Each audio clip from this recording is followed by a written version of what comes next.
Welcome everybody to the February 8th, 2023 Finance Subcommittee of the Brookline School Committee. We're going to dive right into the topics that we've got. Our first item on the agenda is approval of the minutes from January 26, 2023. That was our most recent meeting. Can I get a motion for the minutes? Thanks, Nancy. Andy, thank you for the second. Andy, how do you vote? Yes. Nancy? Yes. And I vote yes as well, so that's great. Next item is extension of the school bus contracts, review and possible vote. There was 2 attachments that you all received about this. And one is a memo from Matt Gillis, who's the Director of Operations. Matt, I think I'm mangling your title, but something like that. And then there was a separate email from Dave Giannakakis, who's the Chief Procurement Officer for the town, giving his opinion on extending the bus contracts. And Matt, I'm just going to summarize what I think the situation is, and Linus, and if there's anything else you want to add on to that, feel free. Otherwise, we'll just go through, talk about it briefly, and then take a vote about whether to advance it to full school committee. And of course, Helen, if you have any thoughts on that too. Basically, Matt did an analysis of the contracts and recommended that we extend the current contracts, and Dave Giannakakis basically affirmed that and talked about also the basically the costs of labor and diesel having gone up so much since the contracts were negotiated that he thought that they were both very favorable, or he thought that they were favorable contracts. So is there any discussion from the committee, or do we feel like as the subcommittee we're comfortable with advancing those to full committee for okay, Andy has a thumbs up. Nancy, how do you feel? Good. Okay, I feel the same way. So why don't we do a vote of the subcommittee just so we can say we did a vote of the subcommittee. Can I get a motion for recommending to full school committee the extension of the existing bus contracts? Okay, Andy moved it. Nancy seconded it. Nancy, how do you vote? I vote yes. Andy? Yes. And I vote yes. Thank you. Third item on the agenda is FY 2024 user fees review and possible vote. So Donna, do you want me to pull this up, or do you want to pull it up? I can pull it up, right? Is that okay? Okay. Let me.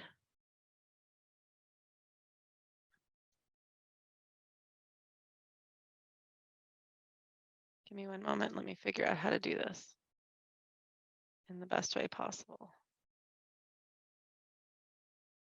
So this is a change in format from last year. A small change in format, but just some revisions. Can you see the screen? Okay. Is it too small? It might be too small. Yay, nay. Larger, please. Larger. Okay. It is small. Yeah. Oh, that's Is that better? Okay. Yeah. Is that good or better? Better, but still not good. Let me take it to 150, and then I know there's a. Robin sent this as an attachment, I think, right before we She started. did, but not everybody who's here got the attachments because they're not necessarily right. So yeah, anyone who has it as an attachment can also do that. So this is the revolving fund fees. So these are all the fees that the schools collect. And so what we did this year is there's the program with the code. So like school lunch, this is sort of a biggie. So it's on the first page. You can see what the fees were last year. Oh, I should preface all this. We're not going to vote today. This is a discussion that we can have. We are not going to vote on this or on the building rental fees today. And people can take some time to absorb this and everything else. And we of course can make changes as we want to, but I just want to sort of review where things are at. So the FY23 fee you can see in the second column, FY24 fee, and then there's some notes. This school lunches are very complicated because particularly because of what's going on with federal funding or state funding right now and the state waiver, so forth. So there's a lot of notes here. And then you can see the estimated revenue and usually some notes about how that was derived. I just want to highlight one thing that last year the school committee had voted to eliminate the reduced fee option, because basically that anyone who is eligible for reduced free lunch would just receive lunch for free. And the calculation at that time was that that it actually paid for itself and then some because of the generation of more people eating lunch. Actually, the reimbursements were greater such that it covered the 30-cent difference. Are there any questions on this first one? Yeah, Yes, I have a Mariah. question. Okay. Yeah, Go ahead. Andy, go Andy, ahead. you were first. Oh, okay. Just under the notes, when it says free lunch for all will only apply if the state extends the current waiver past June 2024, are we talking June 2023 regarding FY 2024 or? Oh, that's a good point. I didn't catch that. In my head, it was June 2023. Donna, do you know if it's June 2023? Sasha's not here right now, or does anyone know? It's June 2023. The governor filed for a permanent extension in a bill that was just filed. Okay, thank you for catching that, Andy. Helen? So it may be a moot point. Is that what it is? If it goes beyond 2023? To even discuss the fees? Correct. Or we still have. Correct. That is Okay. accurate. However, that's not totally true, because see how there's a summer meal price here? The way Yeah. it works is only parts of Brookline are economically eligible for free summer meals, is my understanding. And so only the meals that are served in Brookline Village are free, or if you have free reduced lunch. So there is some portion of the summer meals for next summer that would actually, I'm not sure if it's next summer or this summer. It must be this summer because it starts July 1st, 2023. That actually would still have to pay for summer lunch. Mhm. But my question wasn't that. My question was the type A meal is a meal that, what is that whole business about? I didn't understand it. Oh, so I asked Sasha about it too, because originally this just said type A breakfast and lunch. And I was like, well, which ones are the type A ones? So basically, like, it has to have enough of the, it has to have 3 of 5 meal components, and one of them has to be a fruit or vegetable. So basically a kid just can't take like 2 pieces of bread and a chicken nuggets or something. They have to have a vegetable or a fruit on their plate. And if they don't, then the school can't count it in its meal counts to seek reimbursement. So they would then charge a student. So if a student refuses to take an apple, then they have to pay for lunch. That's the way it works. They have to pay for lunch, even though meals are free. They're not free. The point is the government is reimbursing for meals that meet their nutritional standards. I see. Yes. Okay. Yeah. All right. Thank you. I was just trying to figure, does this happen very often? Do we know? I have no idea. Is Sasha here? Because I can't see who's here right now with everything up. Or does anyone know? Donna, do you know? I don't think Sasha's here. She was given a presentation today for DESE out in the Worcester area. Okay. I would imagine it doesn't happen very often, but I don't know. Anecdotally, I've been charged for 1 lunch this year for my kindergartner. So who hated her first meal and picked a second one, and the second meal is not free. So Okay. yeah, which doesn't have to do with that. But all I'm saying is I think kids are generally rolling with the system. Any other comments on this first topic on lunch? Well, the only, question that perennially comes up about lunch, and the costs is, are we raising it so high that people can't afford it and won't eat? Right now it's a moot, it doesn't matter because, the state is reimbursing us. But if it were to be that they weren't, would we be pricing ourselves out? Would parents say, oh, I'll just make a sandwich instead? Mm. And that's always been our dilemma with raising prices. Yeah. So I just will to say keep that that in mind. Sasha has here the price increases are based on actual food cost and the projected food cost. Not that you could be entirely right, but also it's based on actual costs. So theoretically, if the price of food were to go down, then that price could go down. I suppose, yeah. That's the idea. Any more comments on lunch? Nope. John, I'm going to keep going. So we're going to have a whole discussion on BEEP tuition in a couple of minutes. So I would just flag that there is what's shown on this chart is a 3.5% increase. And we can talk about that when we get to BEEP, I think. Don't you think, Margaret? It makes sense to just hold that whole conversation for when we get to the BEEP presentation, since it's all tied together. I can't see you if you're doing anything that. Yes, I was going Okay. a thumbs up. Yes. Okay. Sorry Thanks. that you can't see. Yes. Yeah. Okay, so next page is base, starting off base, and you can see that there's programs here. And this is the situation. You can see, I mean, there's slight cost increases. It can see that there's a 3.5% increase.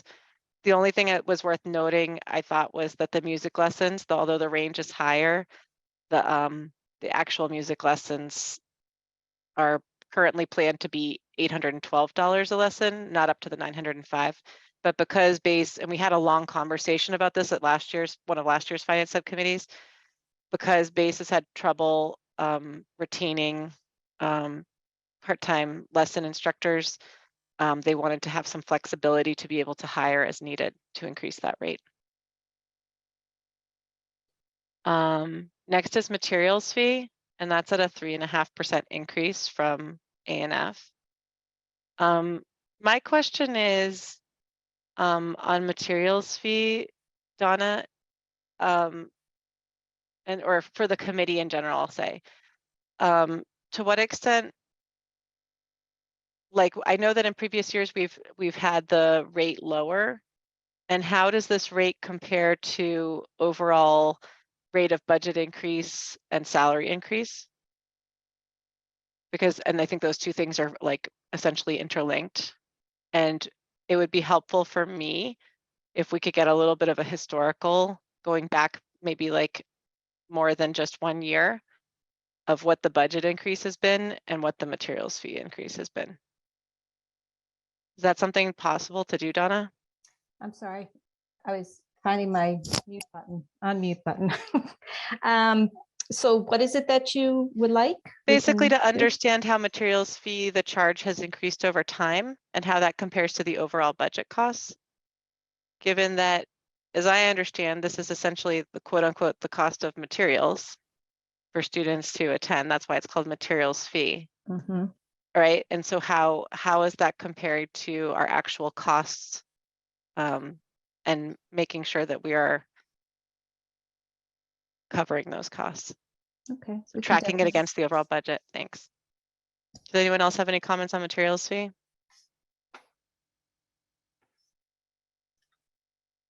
The next program is SEVIS, which is international students. And when we were talking about this, it turns out that SEVIS we aren't even in the program right now. And so there is a theoretical FY24 fee, but we aren't eligible to attract this. And the question is, do we even want to renew the membership? Does the subcommittee have an opinion on whether or not to basically accept students through this program?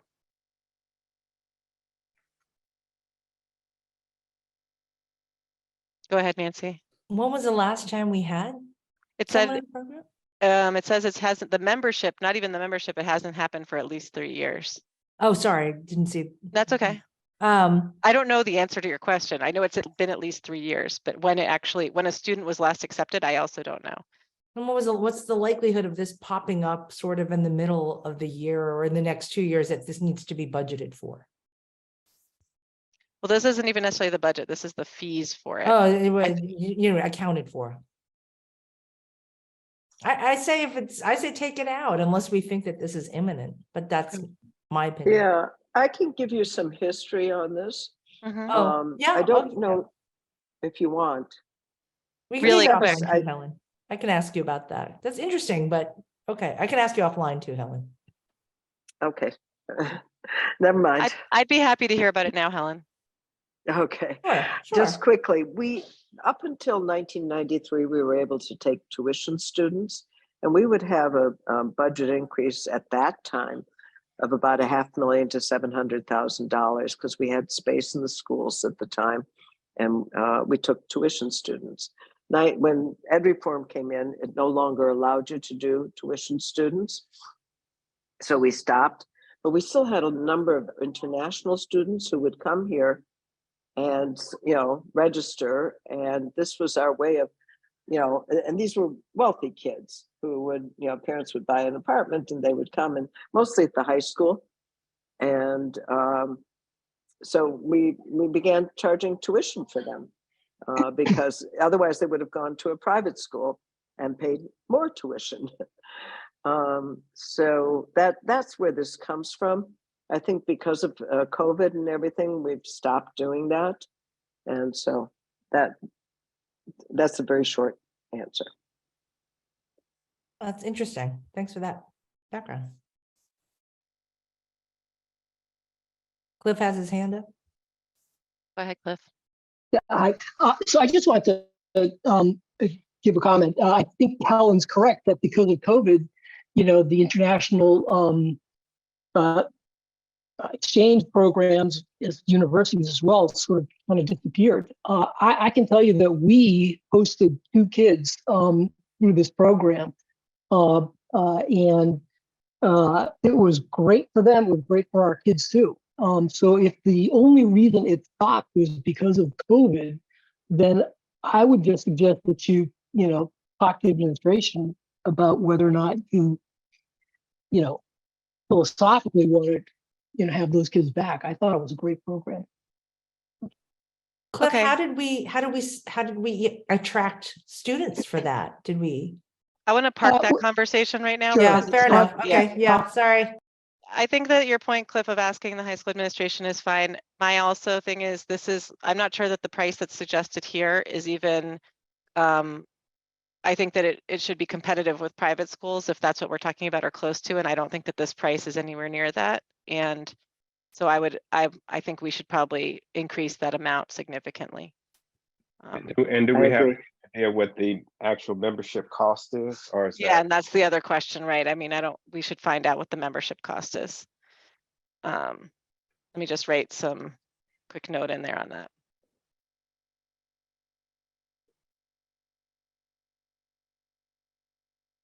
Okay. Mariah, as you do that, it's Anthony from the high Hey. school. Oh, I didn't know Hi. you were here. I forgot. Just, Sorry. Go no, ahead. literally just Okay. arrived. And so I can follow up with our international student advisor, Katie Olette, if that's helpful regarding the international exchange program. Thank you. Yep. We'll follow up afterwards. I put the note in. So Lost Books is just at cost. Middle school extramurals. They've done some changes to the program. They eliminated indoor soccer. Now here there's difference in pricing. And it looks like the people who manage these programs are saying to make them the same cost. And so I think that the committee needs to make a decision. For whatever reason, basketball was more expensive than volleyball. And the staff themselves outside of A&F office are saying to make them both the same cost. And it seems reasonable to me. Is there any comments on that? Oh, Cliff and Carolyn, I see you have your hands up, but I just want to go through this one with the committee and then we can come back. Do we know why they claim that it's more? It's not more. I mean, it was more. The point is they're saying they should have the same cost. This is the actual staff who run the program saying they should have the same cost. I Carolyn, don't know for sure, but I expect they pay the coaches and the refs the same hourly rate. So it'd be kind of based on the number of teams and games. okay. Carolyn, go ahead. I just was hoping maybe for just a little understanding of where that revenue goes exactly. Like, does it go directly? And maybe this is a Kyle Williams question. Does it go to pay like Unit A staff who are doubling as coaches, or are they paid through their union contract? Just where does that money go exactly? And also, does anyone know why indoor soccer was eliminated? I have the answer to part B. Is Kyle here right now? Do you want to talk about what the money is used for? I can't see who's attending right now. Yeah, with I the am screen up.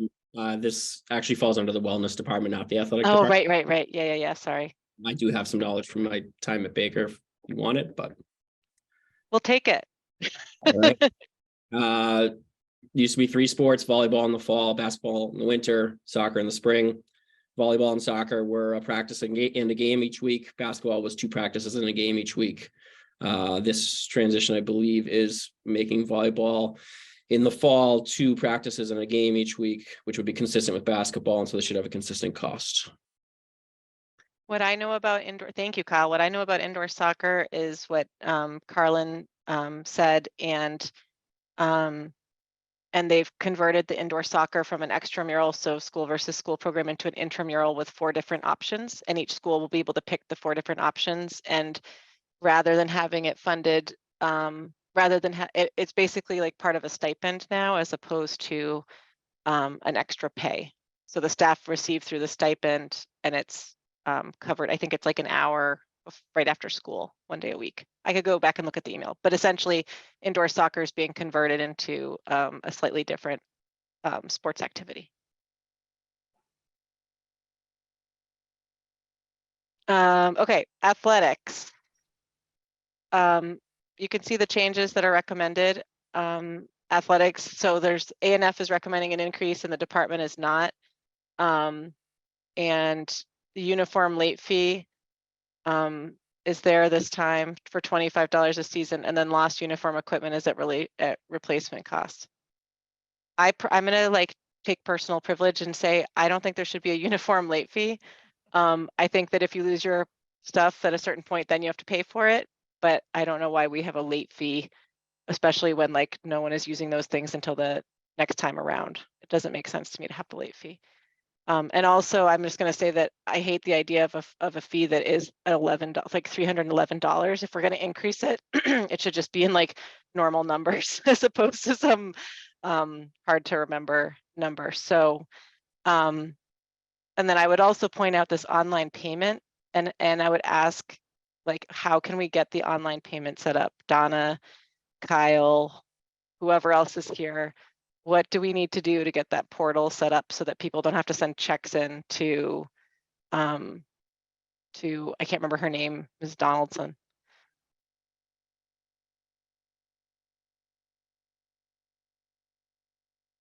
We're in the process of reviewing different vendors for this purpose. Is there an ETA for when the online payment is going to happen? Like when the vendors will be selected and move ahead? Not yet. Okay. And is there a reason you aren't using? Oh, go ahead. Kyle has recommended, Kyle, remind me, My School Bucks, correct? Sure, I've recommended My School Bucks for a couple of reasons. The main one being that it interfaces with Family ID, which is our student registration platform. So the idea is as people register, they can also pay, so they don't have to visit a site 2 different times, weeks apart, to either register and then pay. It also has the ability to refund and track payment right within Family ID, which just leads to tremendous efficiencies. So we wholeheartedly support online payment in any form, but really would prefer it in one that interfaces with Family ID. And right now, I believe that's Stripe, PayPal, or My School Bucks. And we were pushing towards My School Bucks because 6 other schools in the league use it, and we've got some history with it as a district. So we don't use My School Bucks. Hang on one second, David. We don't use My School Bucks for lunch collection anymore. We use Titan K-12, right? So we can't. We would have to pay 2 separate, basically like system fees to use two dueling systems. Is that right? Correct. And we're also using Unipay at the preschool. So we have different systems. Okay. I know My School Bucks was used at one point. I don't know why it's not now. I have asked Kiana and Donna to do some research to figure out where we go with that. I did check in with Kiana this morning. But I support where Kyle is coming from. If it's something that works, and if we have to do refunds and it can be handled through the online system, that actually saves money for the town. It saves processing time, and it saves personnel as well. Makes sense. Kyle, can you just talk? Hang on one second. Kyle, can you just talk briefly to the late fee, the uniform late fee? Sure. It predates me. It's been in existence for a long time. It is an effort to try to get students to take accountability and return their uniforms. It doesn't get charged, I think, until at least 3 weeks after the season has ended and everyone else has returned their uniforms. It is an effort to be able to get them back in a timely manner, not piecemeal, so we can send them out for cleaning, so we can store them, so we're not constantly revisiting sports and equipment lockers. It also gives us a sense of what's actually out there and what isn't. So replacement heading into the following year, we don't know if it's lost, damaged, or just delinquent return. Okay. David and then Helen. I'm just wondering if you or someone else could go into the thinking behind the 311, not necessarily the precise amount, but just why we should not be increasing at this time. I do see in the chart a mention that the athletics department would prefer that we complete a review process first. Is there any opposition, though, in theory to the idea of increasing the fee?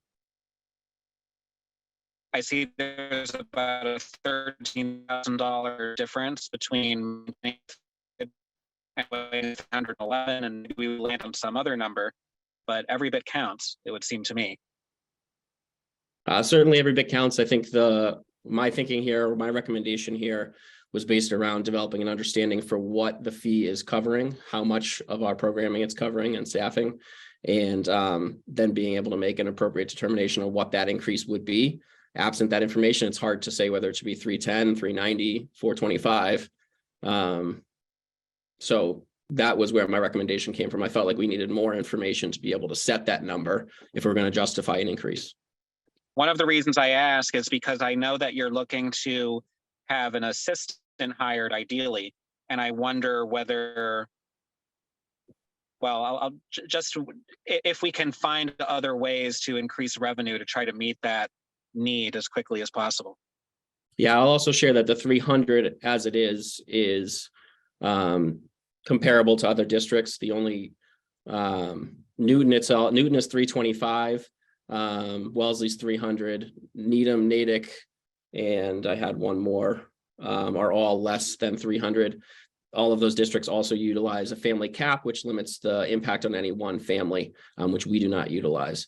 So there's a lot to look at there. I think it would be a larger conversation I'm willing to engage in, but I didn't feel like a generic 3.5 increase really accomplished what we were hoping to do. And All right, Kyle, thank do we collect all of those fees? We do not. I went back to 2010. I worked with Deborah Donaldson to pull our revenue collection, and we're collecting at about 75% of our fees without online payment, and at about 85% when we had online payment. And what are the fees used for? You're using them to pay refs? The fees go into the revolving fund, and we'll use that to pay for uniforms, equipment, officials, some transportation, game personnel, supplies, rentals, and I imagine a lot more that I'm missing, some software, membership, entry fees. Got it. Helen? Yeah, I agree with Kyle. I think we should look at it as a totality and not just, raise it 3.5% because we're doing everything else 3.5%. I think it's a bigger conversation. I also don't want to, the argument, just as with lunch, if you raise it too much, will we lower the amount of participation and end up getting less anyway? And then the third thing, when you do look at one of these systems, do they include, so kids who are on free and reduced lunch don't pay this money, right, Kyle? Students who are free and reduced should not, as well as anyone who's applied for financial assistance through the district. Although right, so when you have an online system, will that will the parent then know that they don't need to pay, or they still have to go through the process?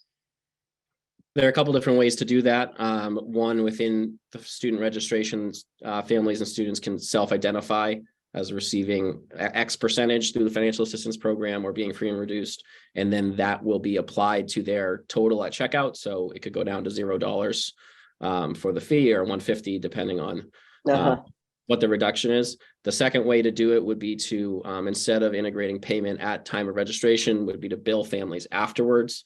Although then we're in the same situation where we're chasing a lot of payments, and I would it's better to do it all at once, but it's nice if there's that interface so that families know right away that they've registered and they don't need to pay, or they're paying 150 or whatever it is. Yeah, I would say the right of way piece is a work in progress as people find the financial assistance program, or we found that not all people complete that before they register for sports. And so there's sometimes a disconnect there. I see. Okay. But on the other hand, if it was an electronic system, you could always reverse the charge at some later point when it gets sorted out. Is there any reason we haven't implemented a family cap? Not to my knowledge, I mean, the last time fees were increased was FY14, and I don't know how much discussion has gone into them since then. Thank you. Okay. Last page, summer school. I just want to highlight here first that the staff is actually, this is an ongoing conversation. Staff is looks at are looking at the summer school program. So there's some dollars here, but I think we should park this conversation until the next meeting, when hopefully we get a little bit better information from the staff as they're thinking through what summer school should look like. Just one, Mariah, if you could ask one question, and not to answer now, but yeah, perennially, summer school was a loss. We've always had losses in that. So I'm curious if that's changed or not. And if it hasn't, then, I assume whatever they're going to put forth is, we'll try and make it at least break even. I think that was the idea. You can see it says reworking summer school to increase revenue and better serve our population. So yes, I think that's, and Anthony, feel free to add anything if you think something needs to be, oh, I see your hand up, go for it. We're doing that at the same time. I think I'd love to be on here, and Hal and I can be on here with Jen Martin, our summer school director. I know she's been in touch with Donna Chisholm. She's rethinking the program, and certainly what's outlined here is right. We do run at a loss, and I think we want to rethink the courses we're offering in general. So Jen has done some really good beginning work with coordinators. This is not a financial issue. We would like to have many more of our own teachers teaching in summer school for obvious reasons. And in math in particular, it's hard because many of our really strong math teachers are working in the calc project, which is adjacent to summer school, but isn't embedded in the program. So we need to work with Josh around staffing.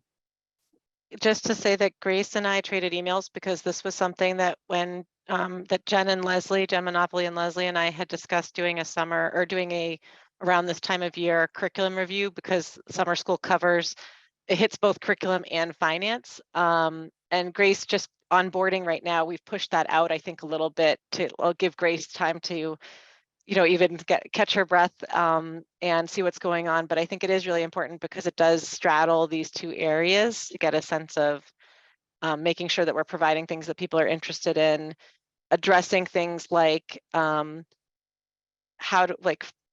we're making people pay for certain classes, or which classes are paid and which classes aren't paid, and so forth. So go ahead, Helen. Or is that an old hand? It's an old hand. Okay. Old hand, sorry. Okay, you can see there's the visual arts charges, more culinary charges. I'm just going to go quickly. The student run restaurant, South Brookline bus transportation, this is listed here. However, I just want to highlight the note that the fee would be eliminated if the override request is approved. So there is a fee there. Carolyn, go ahead. Thanks. Yeah, I'm going to make my plug. I'm going to thank Andy for sort of standing behind this in a recent meeting. I'm gratified that it's in the level B override request. I think this should not be in an override request. I think this should be in the base budget request. But under $52,000 is really pennies in the PSB. Thanks. Thanks. And then the last area is use of school buildings, and I'm going to pull that document up separately. If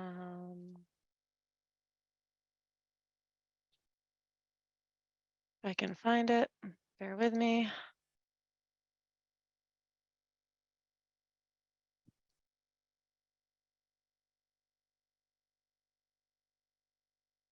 So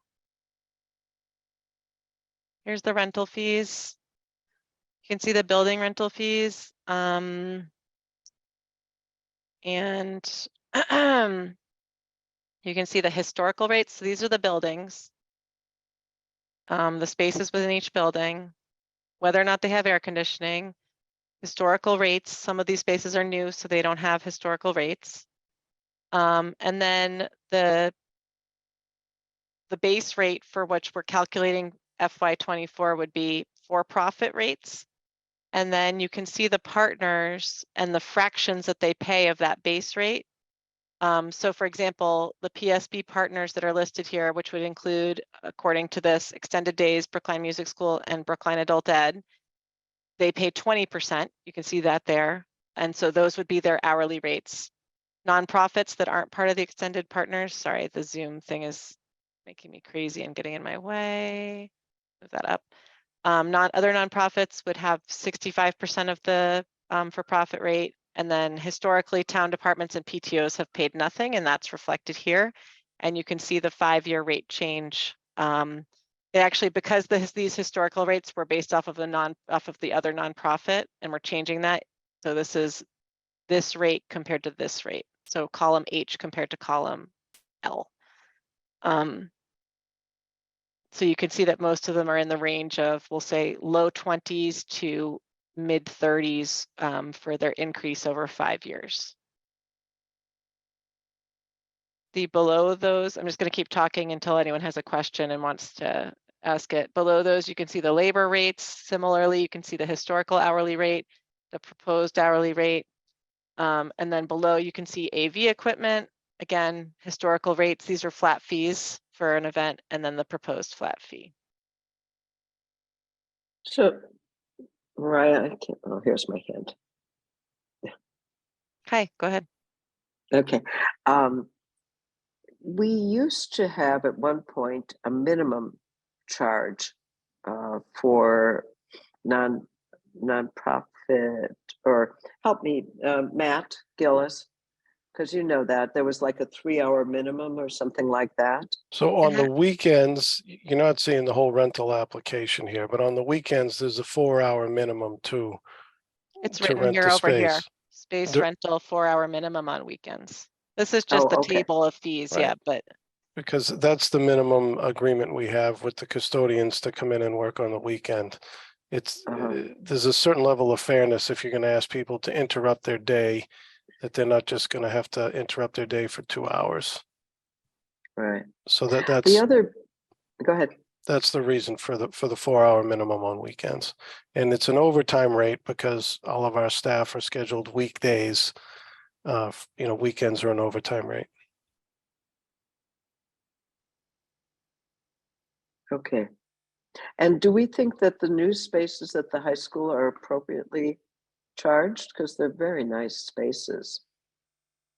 I think so. We did update the pricing there, sort of hopefully accordingly to do it. This is a draft, so if for some reason folks felt like the STEM Commons should be more than $85 for the hour, that's a committee decision.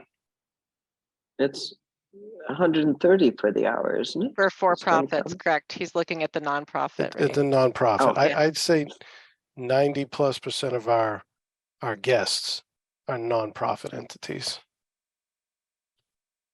I think the reason that I was suggesting that we should have for-profit be the base rate is because people need to understand what the market rate is and that they're receiving a discount. They're not having to pay the full freight of things. And that these spaces, this includes the cost of, for the most part, unless it's a weekend, it includes the utilities, it includes the wear and tear, it includes the custodial, barring these extraordinary case of weekends or some huge event with food or something. One question that I have is, and this has been something we've discussed, is Brookline Adult Ed a partner, or is Brookline Adult Ed part of PSB? And similarly, I want to discuss, does it make sense that town departments pay nothing on space that, again, for the same reasons for everybody else, and PTOs, does it make sense that they're paying nothing to use the spaces? I think one of if I may, Mhm. Mariah. Go for it. So the town departments that basically use our buildings is the rec department.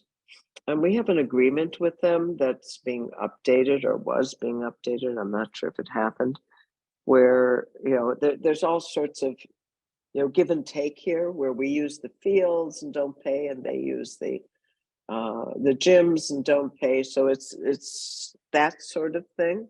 I'm not sure which other town departments actually use our buildings except for rec. Matt, is there anything else that you can think of? Yeah, I mean, police department comes in for trainings and we work out, how we're going to do that. There are other town departments from time to time that need a space to hold a larger meeting. Transportation board has used space. Some other folks have for trainings when space isn't available at town hall. I mean, we try to be Yeah. a good neighbor with our with the town Yeah, and departments that that's work with what us. I agree with Matt. We need to be good. This is, taking from one hand to give to the other hand, and I don't think we should be charging the town I will note departments. they do pay the weekend overtime. They understand that is an additional Okay. cost, and Yeah. they either work out a weekday time or they pay that cost, so it doesn't add to us. That's fair. What do other members of the committee think in terms of charging and also about Brookline Adult Ed?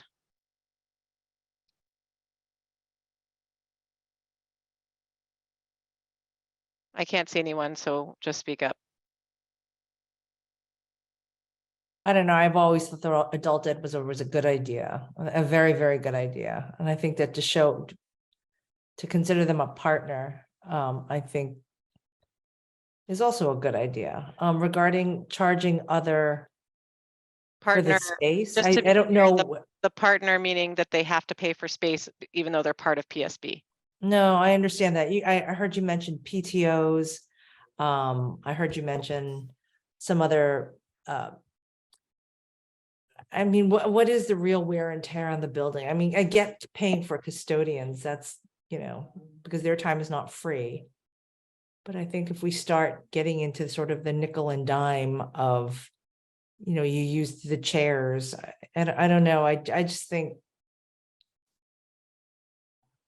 I'm not sure that that's where I think we should be looking for additional revenue. That's my opinion. I don't know where you landed on that. Oh, I'm going to say no. I'm going to say No to what? No, I don't think that we should be charging adult education. I don't think that we should be charging our town partners. I think that it does create community, and I think it does create a sense of camaraderie. And I agree with Matt that I think that this is a good thing. And if we're not charging them now, and we haven't been charging, I don't think that we should. We have been charging them. Yeah, but for custodian space, right? No, they've been Just for paying, custodian they've been time? paying, no, they've been paying room rentals since 20, was it 18 or 15? I can't remember. It was part of one of the override packages. You mean about base? Yeah, just this PSB Paying, part, that not extended the days. town. No, extended days, Brookline Music School and Base have been paying for since 2018 or 15? 18, right? Probably. Extended days and Brookline Music School have been paying since 2015. Okay. Base has sort of a hodgepodge payment history where we used to charge some custodians there. They would contribute to some equipment. In FY20, we did charge them about 30 cents on the dollar of the FY18 rate for room rentals and some custodial fee. And then the pandemic struck, and then we haven't really charged them since. Okay. Andy, any comments on any of this before we keep going? Nothing immediate. I'll have to think about it more. Thanks. Okay. Does anyone else want to make comments? Oh, I see Carolyn's hands up. Go for it, Carolyn. Thanks. Sorry, I'm not look. Can you put the thing back up? Yeah. Sorry, Mariah. That's okay. A few questions, Matt, and this might be hard to answer because I'm sure the last few years were funky, and then the rates are different. But how much revenue-ish does this tend to generate? And then also, is this really a revolving fund, or does that revenue go back in some sort of like free cash or something into PSB. So Does that question make sense? first question, yeah, the revenue has been up, down. We've been as high as 550,000 in FY20 before the pandemic shut down. And then in FY21, we took in $7,800. Yeah. Because we really weren't renting to much of anybody. Yeah. At that point. So Is it a revolving fund? Yes. Base is a revolving fund. Brookline Music School and Extended Day are nonprofit partners. I think the theory, and this is a guess because it's been going on long before I came, the theory behind it is it's an ancillary optional voluntary program. And there's an additional fee because it's used after hours. So there is additional wear and tear, and there is some utilities and some additional cleaning, depending on what it's for. So I think there should be something charged. I don't know what the right price is, but if it's a little difficult. It's philosophically, it can be difficult to say somebody should be able to run a business with no overhead. The PTOs generally get an exception of 0 because their whole endeavor is to raise money and then give it to the school to buy supplies. And did you have one more question, Carolyn, before I yield the floor? I think the point was that the revolving fund, the funds for this are used for actual school maintenance to pay for custodians and do building Custodians, maintenance, repair and cleaning, maintenance. energy. Yeah. So it is a revolving fund and it is dedicated back to the purpose. Okay. And how do the expenses tend to compare to the revenue? Generally, we're able to live within our budget. Some years, if the beginning balance was healthy, we might spend a little more on some equipment replacement, but we haven't overspent the rental revolving fund since I've only been tracking it since 2015 because I started in 2016. Okay, and then sorry, I do have one other sort of comment question related to extended day. And maybe this is a bigger conversation, but like I heard Lauren Bernard recently come to school committee talking about sort of how desperately she's in need of expanding the program she runs at FRR to provide extended day for our enrolled students. I don't know, if other extended day programs are struggling also, and I'm not necessarily suggesting like, oh, don't charge them. But it would seem like something that would be worth a conversation, the same way we're talking about infusing or underwriting other revolving funds. I can say that aftercare, the size and scope of the programs is something we do talk about and have reviewed. This would be sort of the start of the second deep dive since I've been here. The last time we got into it kind of heavily was 2017. 7 of the 8 programs did expand their licensor capacity to do so when asked. 1 did not. And timing of that could have been an issue for them.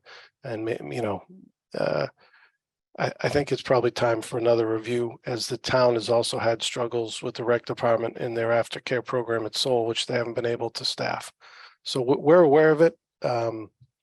It's one of those things on the radar screen.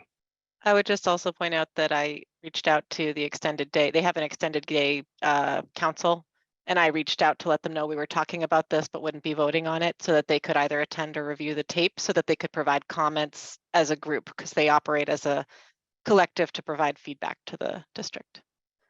Thank you for doing that, Mariah. That Yeah. was a really good idea. I'm the extended day liaison, so Oh.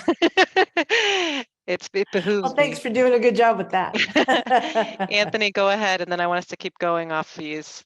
Just We're not going quickly, to vote tonight. Yeah, go ahead. I would say, adult ed they are colleagues of ours. They are within the public schools of Brookline. The one thing that we've talked about, a cost that hasn't been mentioned, is security and, needing security in the evening. We're not at that point right now with adult ed. I think they're still getting their feet underneath them post-COVID in terms of number of courses, but it can be a pretty heavy presence at the high school. We certainly have events too. So we've thought about cost sharing, and I don't know that that can be, you know, that we could benefit from the fee structure, but just saying that that's one cost, potential cost that hasn't been named here. Thanks. Thanks for bringing that up. That's a really great point. Okay. Like I said, we're not going to vote on this tonight. This was the first thrash through. I would encourage everybody to provide feedback offline or however you want, email, so that we can continue to share that with staff and have some refinement. Okay, next up is discussion of potential override request. So we have two topics on the agenda. The first one is the level 1 option, sort of the year 1 through 3 amounts. And then the second one is further discussion of the level 2 proposals, which are full day BEEP, BHS athletic staffing support, and the South Brookline bus for Brookline High School students. I'm going to flip the order of these and actually start with BEEP athletics and the bus. And I'll let the high school team and Margaret fight for who gets to go first or last, depending. I don't know if anyone has to be somewhere, but if you want to go first or last, and then or first or second, and then we'll cover South Brookline busing at the third, and then we'll go to the overall override discussion, including the years 2 and 3. That way we can have an integrated discussion about all of these topics at the same time. Margaret?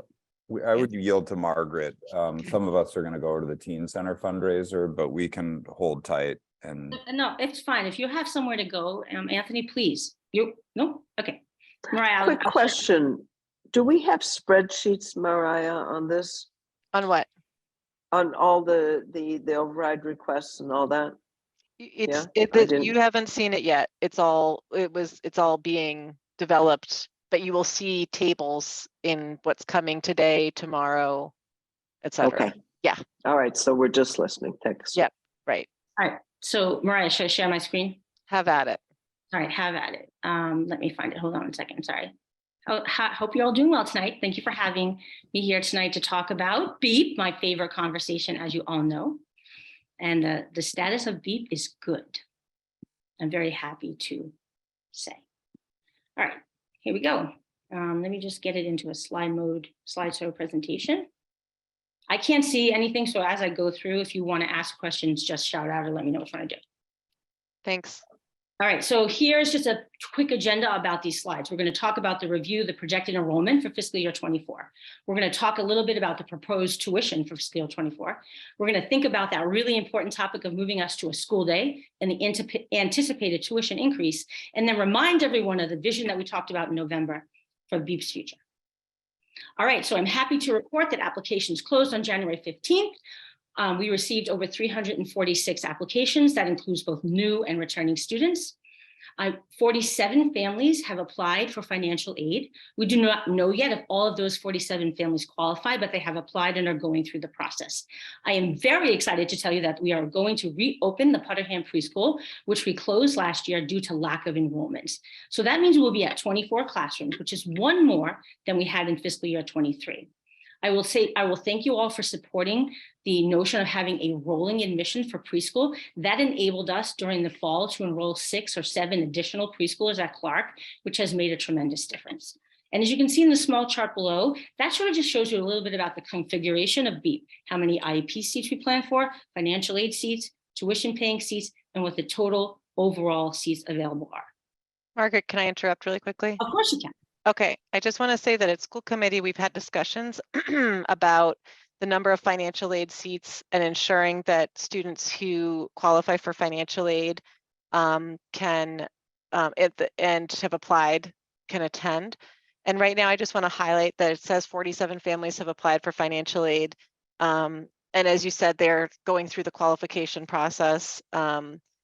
And there's 40 seats listed on the chart. So I think that as school committee, we need to, if some number between 41 and 47 are confirmed to be eligible, then I think that as school committee, we need to make a decision. And I'm going to advocate for making sure that we are letting all families with demonstrated financial need attend as a priority, even when that means increasing the number of financial aid seats. So I just want to say that now so that staff, hopefully, or, as we as a school committee make that determination that that those offers are made to people.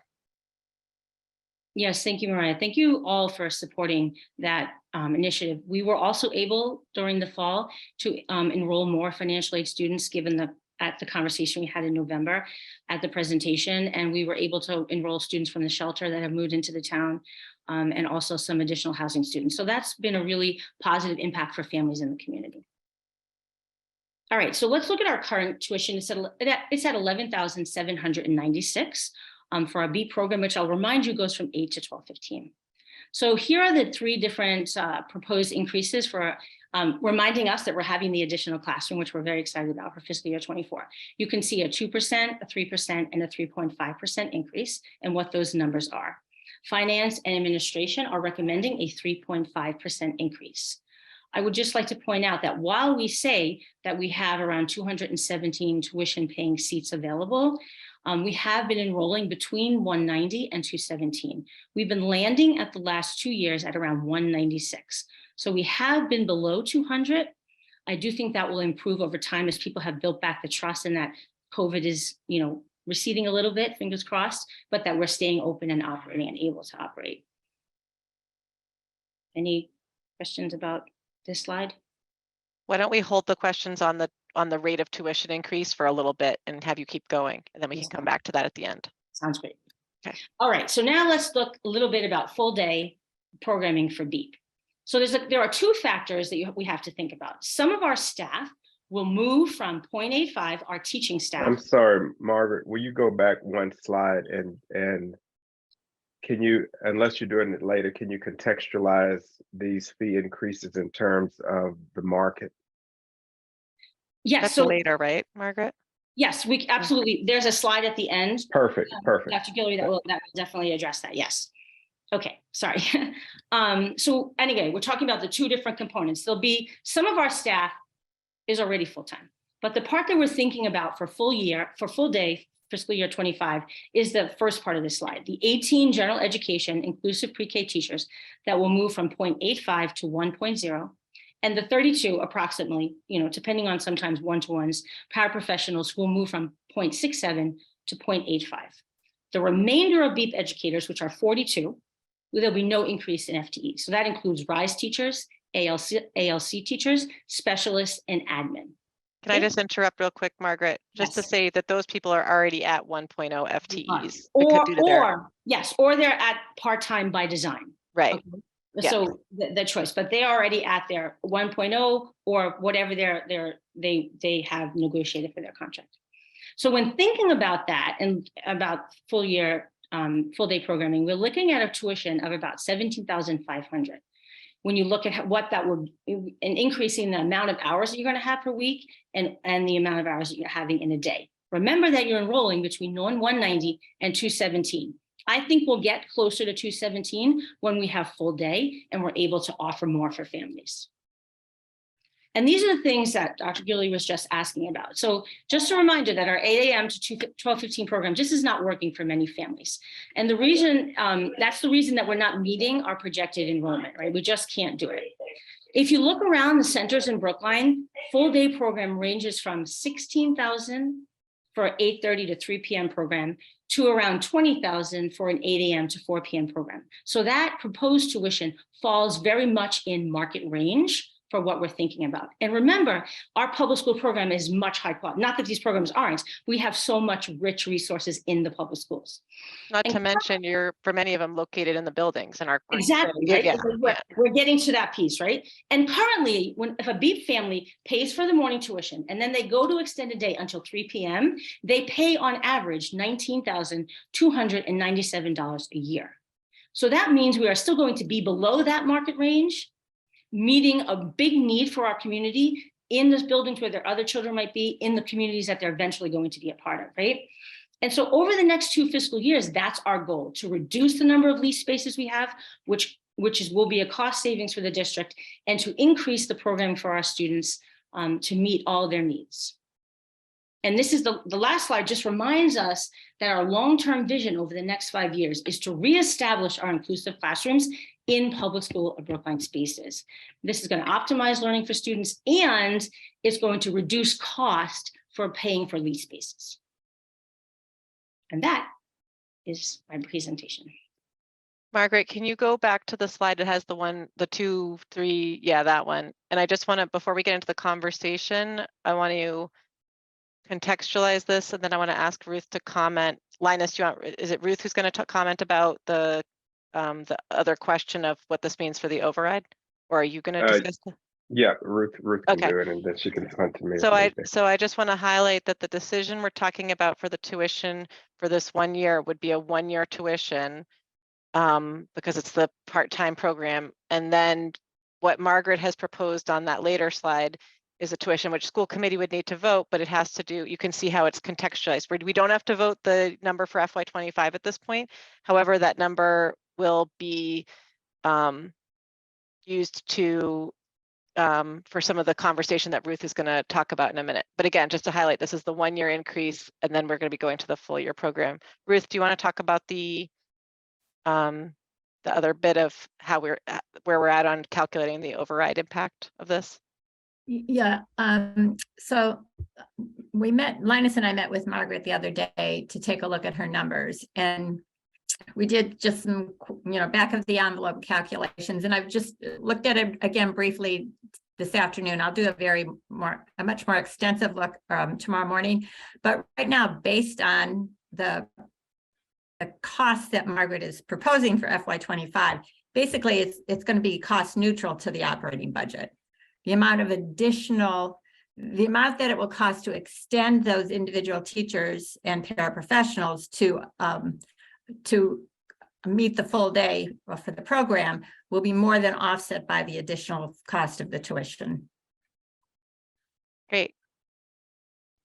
So and just to remind people, we had been thinking, we had a placeholder in there at our last meeting of $600,000, but that all that work hadn't been done, and is getting close to, but not complete on the net impact once we factored in the additional tuition. And so now with the additional tuition, it looks like, as Ruth says, it'll either be net neutral or even net positive in terms of revenue. Andy, go ahead. So are there other expenses associated with going to a full day other than just raising those FTEs? So in terms of the staffing, there is not any additional cost. I do think we need to think a little bit in cost about just maintaining curriculum materials, supplies, and programs. And that would be maybe a $50,000 cost, but that would be sort of neutral to the yearly cost. We already have a $30,000, $40,000 that's part of the general operating budget that every school gets, but we haven't been spending any additional money for the last 2 years on curriculum materials, and that I'll use as an example, sand tables and sensory tables and art easels. So just thinking a little bit about that, but using these numbers, that all fits in, because we have looked at that in addition to when we looked at the numbers with Ruth and Dr. Guillory. And just to close the loop on that, when you and Ruth do the final numbers, you'll put in some placeholder for the non-personnel expenses that might be that additional. Yes, I have shared a chart with Ruth already, what that would look like and what to consider across the whole program, for sure. Thanks. Yep. Okay, Helen, then Carolyn, then Cliff. So if I understand it, can you hear me? Yes. Yeah. If I understand it correctly, this is cost neutral. It's something we want to do. Why wait till fiscal year 24? 25, you mean? Yeah, 25. Sorry. Why not do it for this coming year? So I think last time when I came, the issue is that we've already enrolled students for next year. We haven't accepted them yet. Those letters will go out in 2 weeks. And so we didn't plan for having a school day next year. When we discussed this back in November, we knew that the enrollment period was then. And so I agree with you. It would be very exciting if that were possible, but I think to be responsible at this point, we have to think about that impact. We had also talked about maybe piloting it, but we didn't offer that. And so I think that's sort of where we're standing right now. What if you were to pilot a couple of classrooms that people could choose to go to? Yeah, we You know, haven't, just yeah, we haven't had that discussion with you guys or with, I haven't discussed that with Dr. Guillory.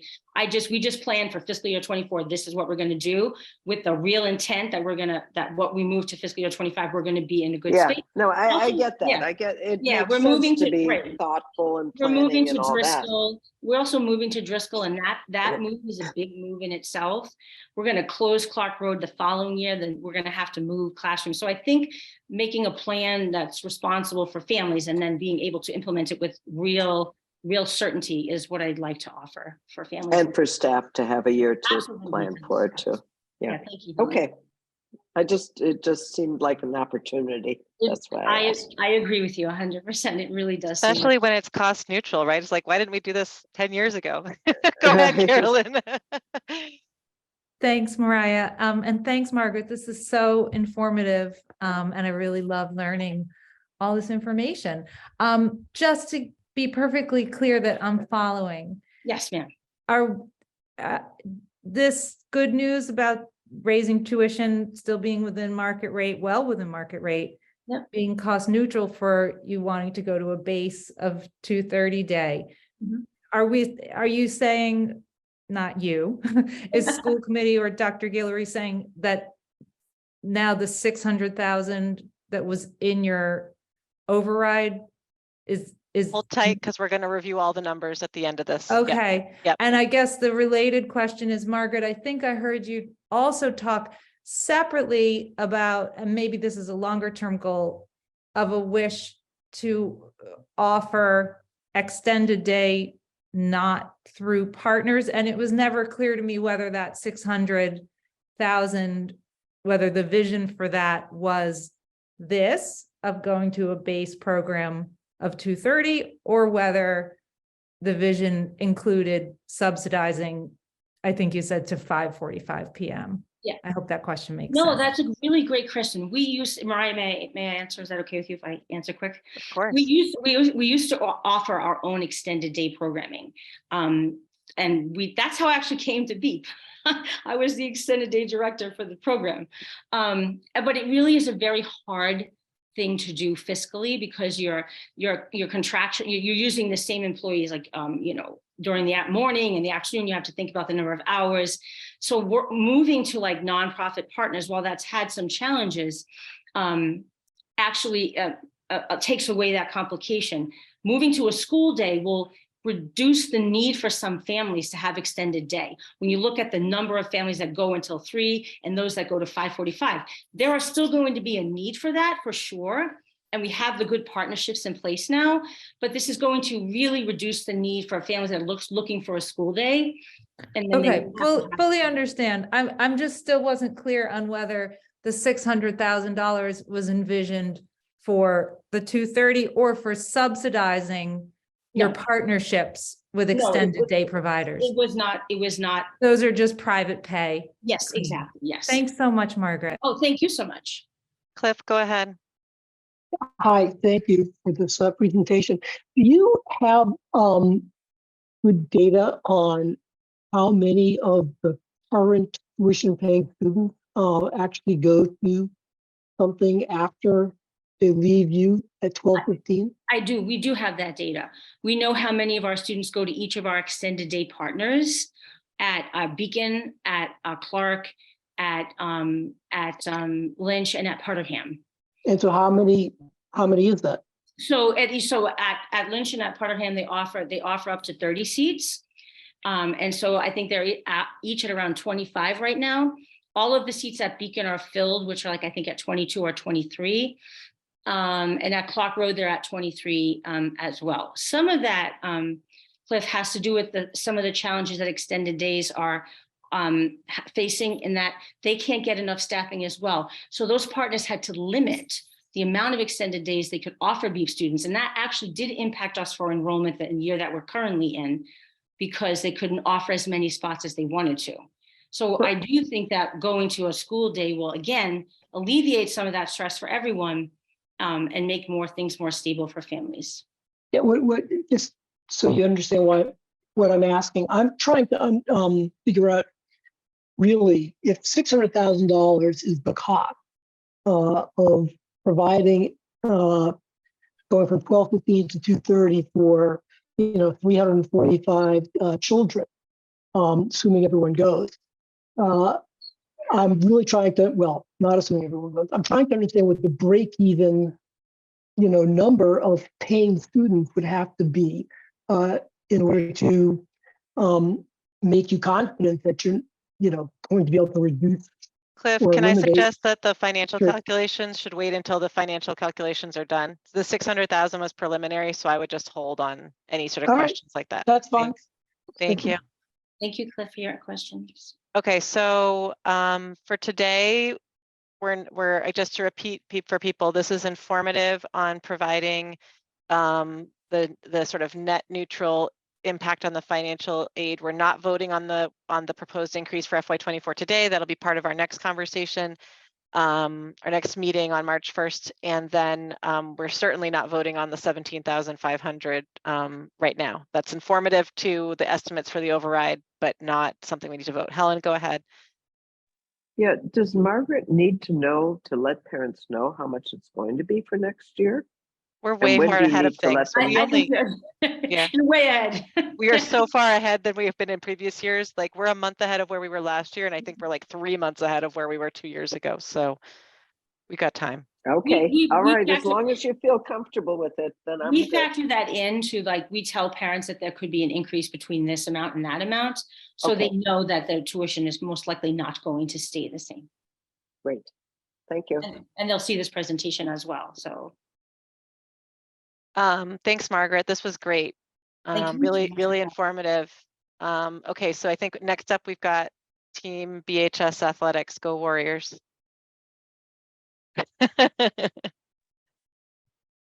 Thanks, Mariah. Anthony's making an announcement right now, so I will try to share my screen and get us going in just a second. Okay. All right. Oh, there he is. He's back. As much as you all would enjoy listening to an evening PA announcement, we're going to spare you that. And I just want to say thank you. Thank you to Dr. Guillory. Thank you to the OTL team, admin and finance, and district leaders for helping us consider how best to support athletics. My brief version is we hired Kyle Williams because he's an excellent teacher, coach, and human being, and he knows our program incredibly well. And he made clear as we were hiring him this summer, something I already knew. We've got a very large and complicated athletic program that has a lot of needs, and we've been strapped. And so this evening, I think we want to just tell you a little bit, do an overview of the staff structure, get into a kind of macro rationale for additional support for the athletic department, and then talk about a couple pathways or options for supporting us. So I'm also mindful that we've only got so much time. So Mariah, how much did we budget for this? The budget has been blown. Okay, well, then I'm going to stop. Nothing more appropriate like finance Great. subcommittee, right? Our time budget. I try to run it tightly. We're running way behind. I'm going to say right now that we're almost certainly going to skip the non-personnel costs tonight because I don't think we'll be able to get there. So Great. let's I'm say gonna you mute. got 10 minutes if that's okay, Great. tops. Perfect time to Okay. mute myself and turn it over to Kyle. Thank you. Thanks. Thanks, Anthony. As Anthony said, as I came into this role, I come with a lot of different experience as a student, coach, teacher, assistant AD, and now athletic director. Part of that was to do my own research, my own review, and to highlight in collaboration with Anthony and Hal, and also teaching and learning, the strengths and areas of growth for our department. We brought those to curriculum subcommittee in hopes of doing a more thorough review. And the members of that subcommittee expressed a desire to provide more immediate support than just waiting for the completion of a review. And so that's the origin of our presentation tonight. Existing staff this year in fiscal year 23. I'm at 1.0 as the athletic director, Unit B. We have an assistant to the athletic director who is a paraprofessional. We have an administrative assistant who is half-time, an athletic trainer who is a 1.0 non-aligned, and a stipended equipment manager. In addition to that, across 3 different seasons, We have anywhere from 110 to 115 coaches, and a significant number of volunteers and event staff, totaling anywhere from 155 to 180 stipends or individuals. Each of those 155 to 180 need to be hired each year, so that's its own challenging process just from a time management perspective. Excuse me. So tonight we come to you asking for, we're going to present a couple different possible pathways to go forward for FY24, and sort of show you the pros and cons of each. But the rationale behind both of them is on this slide here. Since 2014, we've experienced a 25% growth in participation.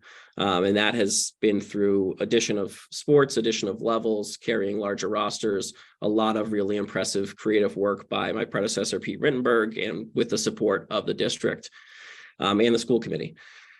Along the way with that growth, there's some things that don't necessarily align with that. In FY15, our administrative assistant moved from a 1.0 position to a 0.5 FTE. The budget books point out that that was supposed to be in line with a centralized fee collector who would be at the district level and would collect fees, not just athletic fees, but others as well. And that would lead to an increase in revenue collection and a decrease in administrative work in our department. That hasn't materialized, and online payments have only been part of 3 fiscal years since FY15. In FY15, we also lost our assistant athletic trainer. That was a creative collaboration with a local hospital where we packaged up our stipend athletic trainer positions or the funding for that, and gave that money to a hospital who in turn was able to provide athletic training coverage for 15 to 20 hours a week, which gave us essentially a head athletic trainer and an assistant athletic trainer. But since FY15, we've just had a head athletic trainer. The other thing that's not mentioned here, actually, as we think about staffing the afternoon, and Anthony reminded me of it earlier, there used to be afternoon security around the high school, which that is not something that has been there this year or in recent years. And there used to be dedicated custodial coverage of athletic events. So the absence of both of those has led to additional work for athletic staff just to cover security and custodians do their work around games, but it's a little bit different if don't have a dedicated custodian. Following up on the assistant athletic trainer, the idea of one individual being able to cover 70% of events that are off campus is one that is hard to wrap my head around. We have a great individual who works very hard, but being able to cover an event at Skyline while we have simultaneous events here at the high school and at Downs Field is just not something that I feel comfortable with. The 70% of off-campus events also are impacted by travel time, later dismissal, and shared use agreements with local universities, colleges, and private schools. And that complicates the type of work we do in comparison to traditional high school with fields or facilities right out front. You saw on the previous slide that we have a significant number of staff to supervise, support, and develop. I didn't necessarily include volunteers or event staff in that number. And if you've been following the news from Wellesley, where I just recently was, you'll know the importance of volunteers and event staff in terms of covering games and making sure that events are properly staffed. The other thing to note about our programming is Kyle, if we haven't been following the news, is that something you want to tell us? Yeah, sorry. I'm not up on my Wellesley sports news. Please advise. There was a basketball game between Wellesley and Walpole where Wellesley students engaged in racist taunts towards the Walpole players, and it resulted in the Wellesley principal, Jamie Chisholm, for the next contest of that basketball team, asking that students be accompanied by a parent. So thank you. Thanks for the background on that. Appreciate it. We've had our own challenges here at Brookline with student supervision at athletic events as well. Over the course of a academic year, about 1,200 students participate in our athletics. with about 780 of them earning wellness credit. And that 780 number is an increase of 28% since FY14. This next bullet point's interesting. It's not a perfect illustration of the scope of work, but there are 275 calendar days that either have a school day, so 183 of those, or an athletic event. So that would be Saturdays, Sundays, Thanksgiving, December, April, February vacations, as well as 20 plus days in August before school starts. So with this, we feel like we have an opportunity to right-size the existing staff and then hopefully enhance our programming as we look forward to a review in the future. We are presenting two different levels of budget options as we look at our staffing for FY24. Level 1, we believe, allows us to maintain our current programming and improve the experience for students, coaches, and staff. That would be sort of a right sizing. So we'd be returning to FY14-15 staffing levels by bringing the secretary position back up to 1.0. We'd be going back to having an assistant athletic trainer, and then we increase our days that our assistant to the athletic director and our athletic director could work or be compensated for. That would be closer to covering those 275 days I just referenced. And so broadly, that is also accounting for some of the 25% of growth that we've experienced since FY14. Level 2 would allow us to do some enhancements to our programming, enhancements to our student experience and our staff development and supervision. That would be adding an employee who would be able to supervise, so a Unit B or a non-aligned employee who would help to supervise those 120 plus stipended positions, as well as volunteers and event staff. We would hope that individual could also develop student leadership and development programs. I've got one in place. I won't go into detail now.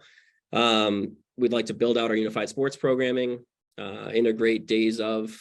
Can you just explain what unified sports are for anyone who doesn't know what it is? Sure. Unified sports are an opportunity for students with disabilities to partner with able-bodied students in athletic endeavors. The most common ones in area schools are unified basketball in the fall, unified track in the spring, and they have a unified bocce and a few other options that would be winter programming. It's our hope to bring online unified basketball in the fall next year either way, as sort of a trial, but we really feel like that is an area where we can provide robust programming for a lot of our students who aren't currently accessing sports. We want to integrate days of, so thinking about the high school special days that provide a focus on really important topics that athletics can be leveraged into, the relationships built in athletics can be leveraged into some deeper learning and some social emotional learning that is absent now. We can take those days of and turn them into seasonal summits for our students and give them an opportunity to have some deeper learning and deeper engagement with some social emotional and cultural topics that currently aren't addressed by our stipended coaches. And we could also introduce a new communication platform that would be a Canvas equivalent. I've got a couple options I've talked to Scott more about, but we'd have to go into greater detail there. The the budget ask for each level. Level 1 would be a mix of positions or augmenting existing positions that would total 125 to 135. You can see the numbers on the right there in red for each position. And then level 2 would be for one FTE of a supervisory position. And we think that salary range would be 115 to 125. So that is what I have for information. I really do appreciate the opportunity to share some of this and to get some feedback. Mariah, I would just add, so thank you, Kyle, for that. The thing that I would add is that we're not expecting both of these levels. We realize there are competing demands in the PSB budget, and so are leaning more towards that level 1 of restoring the staff to prior levels. So just trying to make that clear. Thank you. Comments from the subcommittee? Or questions? And thank you, Kyle. This was a great presentation. Go ahead, Nancy. Kyle, thank you for this. This is very informative. seriously, thank you for this. Welcome. I'm sorry, I'm still a little thrown by the Wellesley thing, so I'll see if I can gather my thoughts. We should all move on from that. I should not have. No, I'm glad that you, thanks for bringing that up. Thanks for bringing that up. Important context to clarify why some of these needs are needs. So I appreciate it too. Go ahead, Nancy. Yeah, no, this is terrific. I'm assuming that by the level 1 and the level 2, this bumps us up or to competitive. These are competitive salaries. Do you know what I mean? Are you asking if, like, for example, the athletic director, the athletic trainer salary is competitive? Yes, that's exactly what I'm asking. Thanks, Okay. Mariah. Yeah, it's a great question. So the athletic training, well, I'll start with that one. The athletic training landscape is shifted tremendously since FY15 when we lost our assistant position.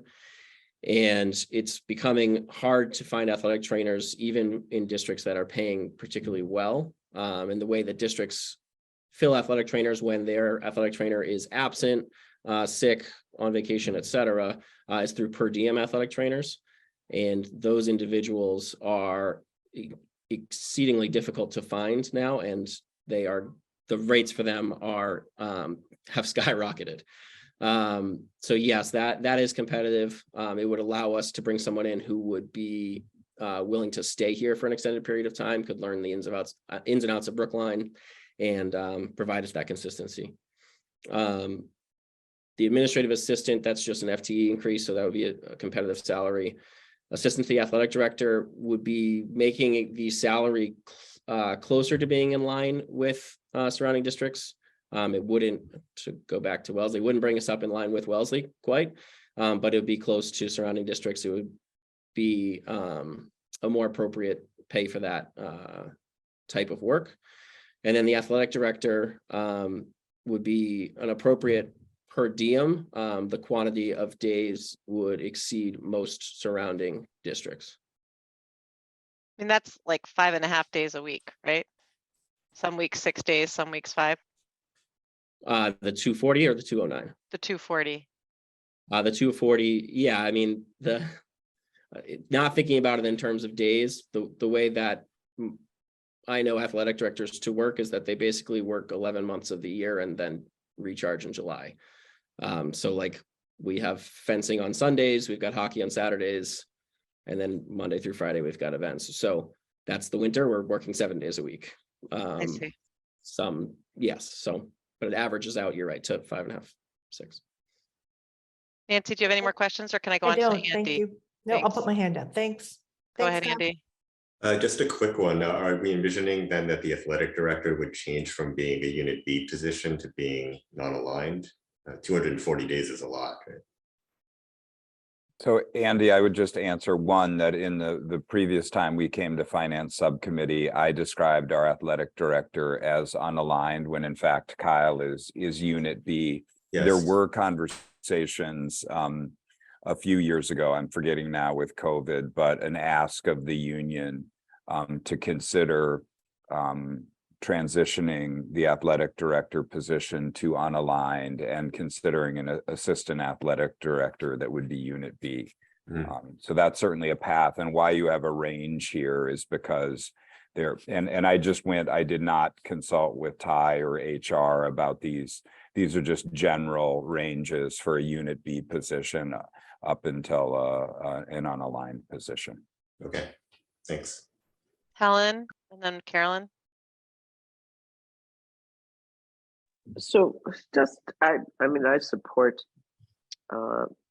some of this. I mean, certainly the level 1, we have historically underfunded athletics throughout my time on the school committee.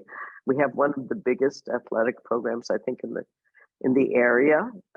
Kyle, you can correct me if I'm wrong, with wonderful participation from kids. And yeah, we don't always do as well as other districts, but we certainly have great participation. And I think that we need to start to think about how we can support athletics better to really get, the best out of it and not burn out people. Thanks, Helen. Carolyn? Thanks. I'm in my car now. Can you hear me? Yes. Okay, great. Thanks. I know I'm doing a lot of commenting tonight. I just want to say generally, Kyle Williams is fantastic, and we are so incredibly lucky as a district that he came back to us as our athletic director. I know him from Baker School. I know him from my personal life. I know him from athletic summer camps. Goes without saying. But for those who haven't caught on yet, this is a very special individual that we should, in my view, do everything to support. I also think athletics is incredibly important. I'm not a competitive athlete. Last night I was at the first welcome event for rising ninth graders. I have a current eighth graders. And Mr. Meyer was talking about how important it is at BHS to find a community within the large school. And there are many opportunities for that, but athletics is an incredibly important one for all the obvious reasons, health, competition, but also in our large school being such an important part of community. So I would just, as a stakeholder in PSB, love to just plug support for whatever these guys want. Thanks. I want to follow up on that a little bit, which is to say that I personally, I feel that we should be looking at how we can fund level 2, perhaps starting in year 2 of the override. I think that there's going to be a lot of onboarding, assuming that this passes in year 1, that the staffing, as you re-assimilate all the staffing that we're talking about here into the program for the first year. But the function of level 2, which, do you mind just going back one slide, Kyle? Yep. I think it's really important, like the supervision of coaches and students, and particularly coaches. I mean, this is really, really important, I think. And all those things that are listed there is really important, but at a minimum, having coaches have that, they're like someone who's really able to, and of course, Kyle, you don't have enough, like there's just no way that there's enough capacity to do this.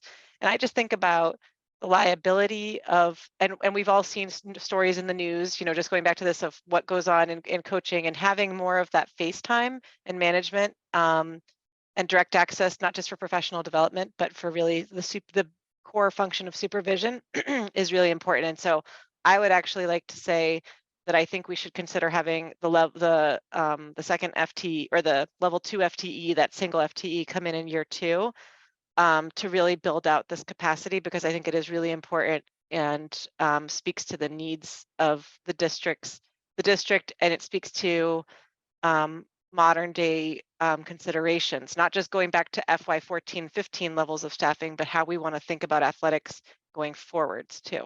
So that's my pitch for us thinking about that. Any Carolyn and Helen, are those old hands or new hands? Sorry, Old hands. Okay, that's fine. I'll try to fix it. Okay, I think Kyle, you are. Oh, Anthony, go ahead. Just quickly to echo what you said, Mariah, I think that members of the school committee both have a sense and couldn't imagine how much time we spend reactively on athletics, frustrations with programs, frustration with coaches, and providing regular supervision and feedback is key. So just speaking to that point, and appreciate the thought about the phased approach. So thank you. I mean, it's part of our, I think, increased like physical wellness and physical activity is part of social, emotional wellness and physical wellness, and whatever we can be doing to support that, I think, is really critical, especially as we hear about mental health, and these kids need escape. And as Carolyn mentioned, the need for finding your community. It's one more venue in which students can be brought in. I love the emphasis, and I want to speak to specifically the emphasis on the unified sports programming. I think it's been an incredibly, I mean, not intentionally, but it's something that's been exclusionary.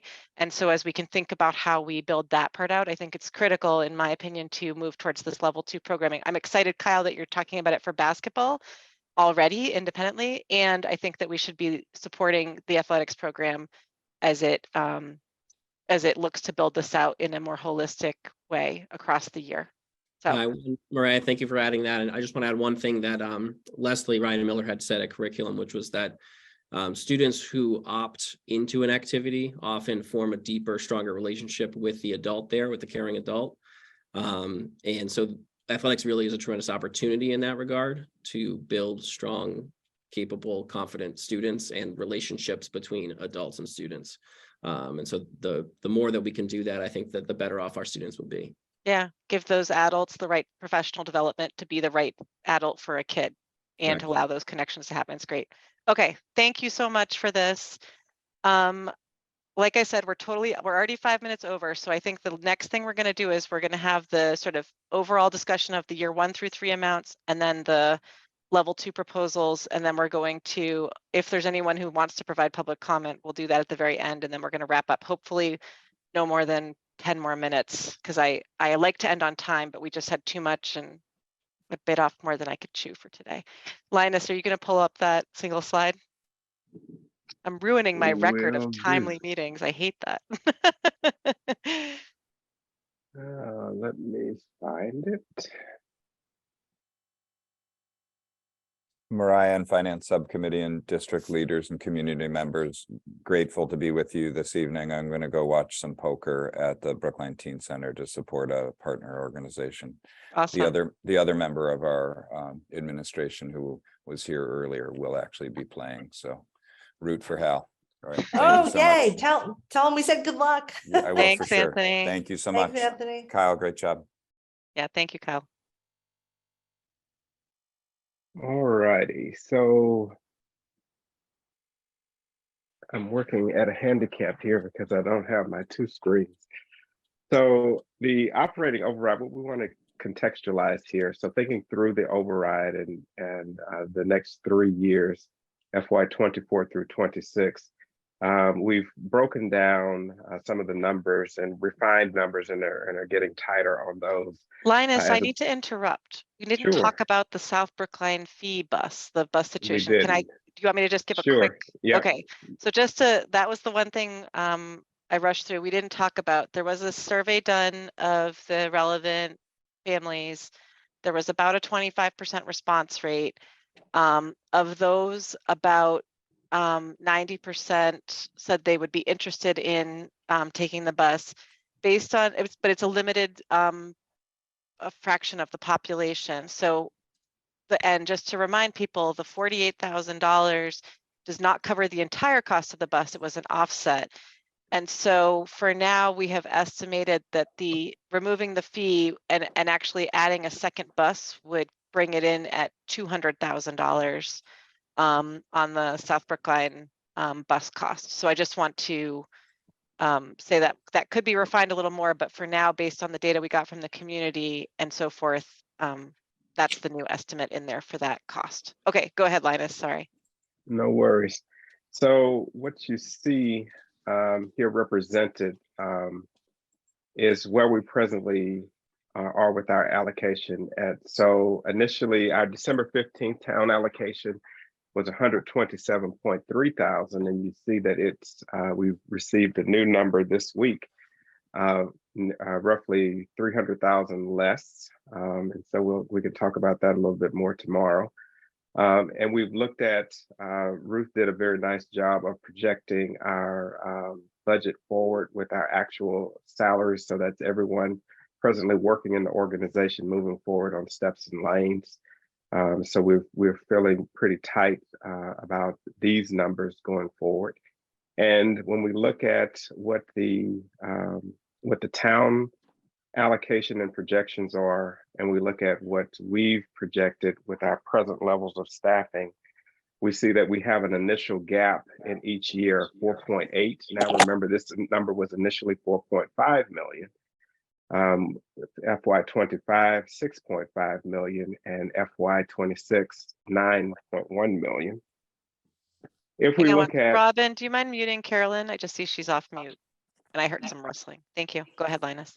And if we look at programmatic adjustments, this again is what we would need to do, the reductions across the board that we would make to realize some cost savings to then lessen the gap between what we need and what we actually have.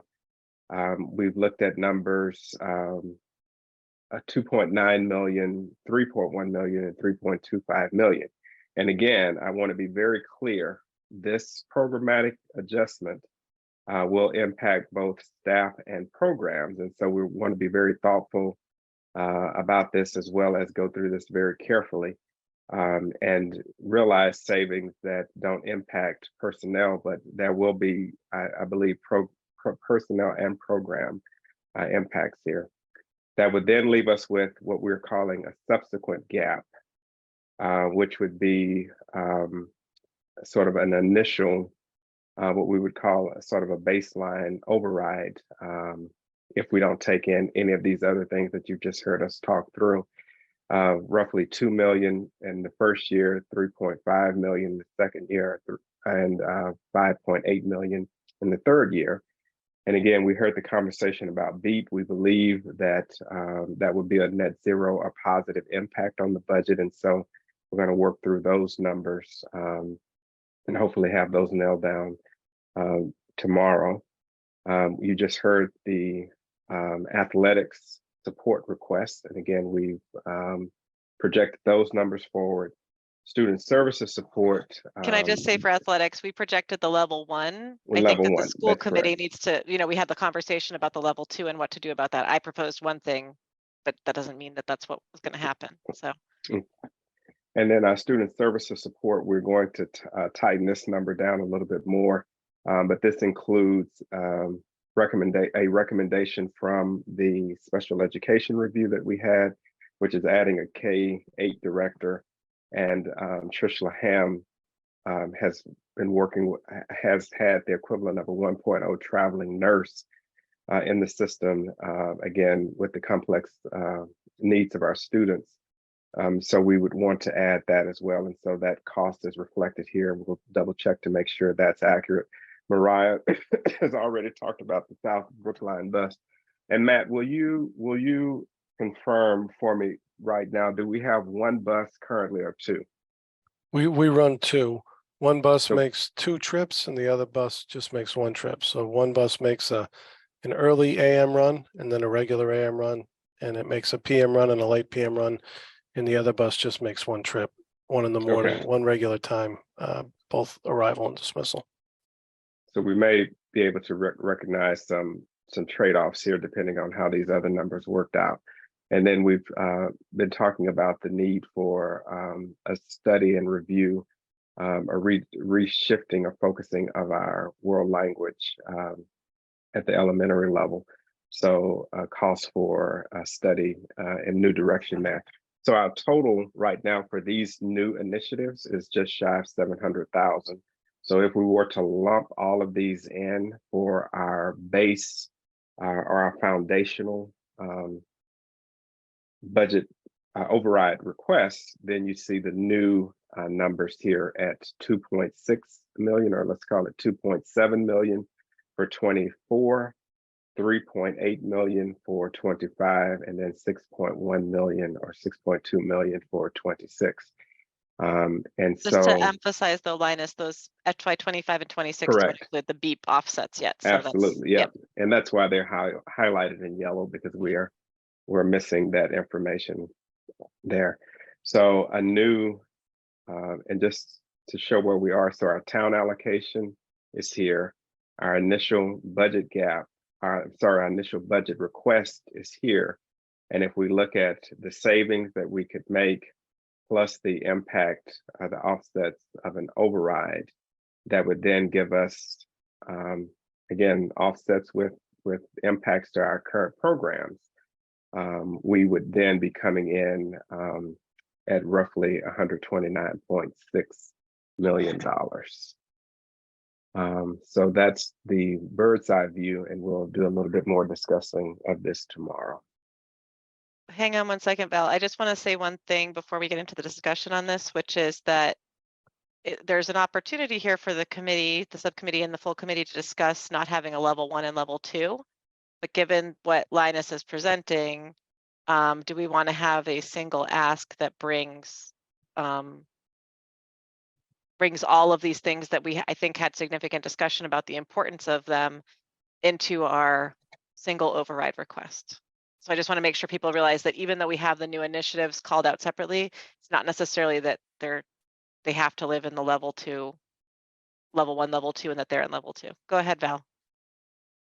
Just a quick question for Linus. I know we're over time here, but are you going to go over the program adjustments that you're recommending tomorrow in detail, I hope? I won't be going into those in grave detail at this time for, I think, the obvious reasons, because again, we're still early in the process. But we've sort of looked at where some, because again, I don't want to create frenzy if we don't have to also, but I think we're still early with not having the governor's budget and what impact that's going to have on us as well. And I think given the select board's need for an operating override number, I think what we're trying to do is look for the efficiencies that we can gain. But I think going forward, the committee will be engaged in those deeper conversations. Okay, so you're comfortable then going to select board with the new gap, the override request that's down at the bottom, to the select board next week? Comfortable is a stretch word. Yeah. But it's one in recognizing, you know, what our financial challenges are. And I think that's the balancing act. Thank you. David? To what extent is there a possibility of having a world language study review this current year? I thought there was some possibility of that.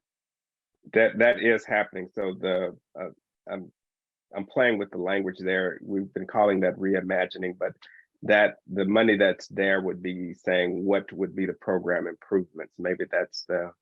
It's more like implementation of the review, right, Linus, as opposed to a study review? Well, it would be.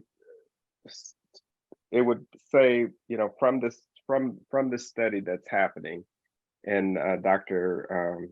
Way is working on finalizing that to get that out, the RFP for that.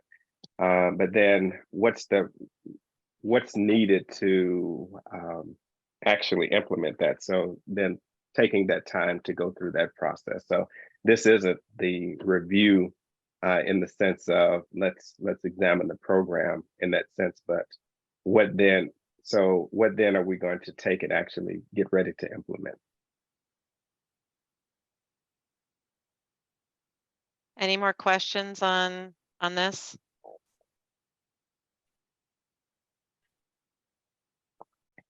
Linus, I want to say thank you to you and to Ruth and to the entire team for pulling all this information together in the past week or so, 2 weeks, 3 weeks, whatever it's been. It's a lot of different information and moving parts, and I'm really impressed by the progress that we've made in consolidating the information, and I just want to say thank you. Carolyn, go ahead. Thanks. Sorry, I hope it's not too late. I guess I have a sort of fundamental question, and maybe it's language, or maybe it is what I think it is, where we keep the way this is presented and programmatic. Sorry, the slide is gone, but I guess the euphemism for cutting jobs or cutting student-facing services.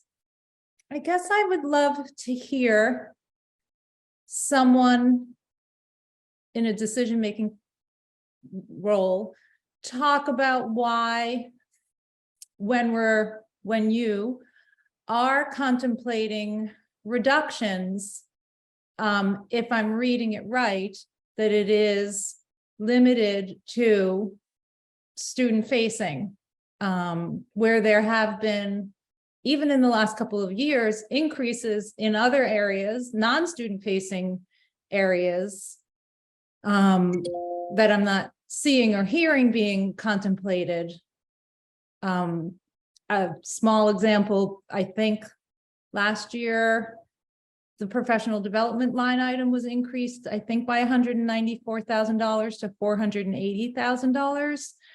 So, and then now this is presented as a maintenance budget, but unless you really dig back a couple of years, it's not entirely clear what it is we're maintaining. Some of it is newly added, non-student facing, and then we're presented with a scenario that contemplates cutting student facing. So maybe I'm reading it wrong, but I guess I'd love to sort of hear that addressed generally, theoretically. Linus, do you want to answer it? Sure. So I think in our last presentation, when we walked through the actual budget, we looked at overall staffing. So the vast majority of where our staff sits is actually in the student facing realm.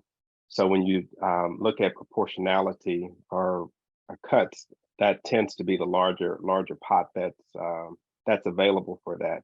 I think also looking at the reality of where large swaths of staff sit or programs sit, it tends to be on the student facing side. And we're also looking at also efficiencies where some of those are looking at staffing. Are we overstaffed in areas? So it's all of those aspects that we're looking at as well. Is staff being utilized effectively? Are our numbers higher than they should be? So we're doing all of those levels of refinement. So nebulously, it's grouped as programmatic, but we're trying to go through those respectfully and efficiently as possible to make sure we are getting it right. But the largest body that we have is actually the student-facing population. Andy, I'll let you answer, but I just want to say one thing, which is one of the things that I've been struck by in Brookline is a couple of years ago, there was a huge push to eliminate any and all central office positions. And I think that was right before I joined school committee. And the impact of that was in specific areas was very clear in terms of what that meant for, just to give one example, the teaching and learning office, right? And I see Michelle nodding. And so I think it's really, I mean, what Linus said is really accurate in terms of like there's where the bodies are, but also I think that we need to make sure that we're still providing the structure through which all of the other staff can thrive by having the support that they need in some of those central office positions. And we've seen what happens when we don't have people in those positions. So I think it's something to be really cautious about from my perspective about we never want to just think about student facing, but also we don't want to cut off the head and the body then can't do things. So go ahead, To be Andy. clear, I don't think I just mentioned central admin. Although there has been my general, I guess there's a sort of messaging point, and I totally hear you. And I think that kind of push, which I recall came from, I'm not sure from parents, but maybe more from. It doesn't matter where it came from. Right. Anyway, it was So out there. We know where it came from. I don't think it was from parents. I guess I would just say, yeah, when I hear this budget defined as a maintenance budget, I think. Oh, I want to mention that though, Transparent to be clear what's being maintained. But the In maintenance terms of budget, in terms of what's been cut and added yeah, in the past few years. I think it's tough too because the maintenance budget is not the budget that's presented tonight, right? Linus has showed programmatic adjustments, which isn't a maintenance budget. So it's important to recognize that we shouldn't say, well, you're saying you're presenting a maintenance budget, but now you're cutting stuff. Because this is now a new thing that's an evolution of the budget. Go ahead, Andy. And then I want to wrap up because we're so late. I'm so sorry, everybody. Go ahead, Andy. Yeah, I just wanted to highlight another example that's not in central office, the student services item under the new initiatives. The biggest share of that, it would be a new K-8 director of special education. That is a very specific recommendation of a program review of special education that we did last year. And the point of they said Brookline needs another such position, period. And the point of such a position is to allow all dozens, perhaps hundreds of student-facing staff to do their jobs more effectively. So, I don't think we should get into this mindset where, the first thing to be cut is always going to be a non-student facing position. Okay, I want to thank To be everybody clear, again. what I talked about was PD. Okay. I want to thank everyone again. We're going to have, just to remind people, we're going to have the discussion tomorrow night. We're going to take a vote on the budget. Tomorrow night, the missing cells in the table or the blank cells will be filled in. We have Linus going to select board on Tuesday. And then our Wednesday meeting of finance that was next week is canceled. So we will only be reconvening on March 1st. And I think we'll do non-personnel and maybe personnel on March 1st. So Grace and Lisa, thank you for coming tonight, but we'll see you again in 3 weeks, I guess, and hopefully, but this was really good. I'm so glad you're both here because there was other bits of this that were relevant. Thank you, everybody. Have a great night. I'm sorry, Thank you, Mariah, do you too. want to Yeah. just double check that there's nobody that wants to speak? Oh, thank you. on the If there's agenda? anyone who wants to speak to the subcommittee, go ahead and raise your hand. Thank you so much, Robin, for reminding me.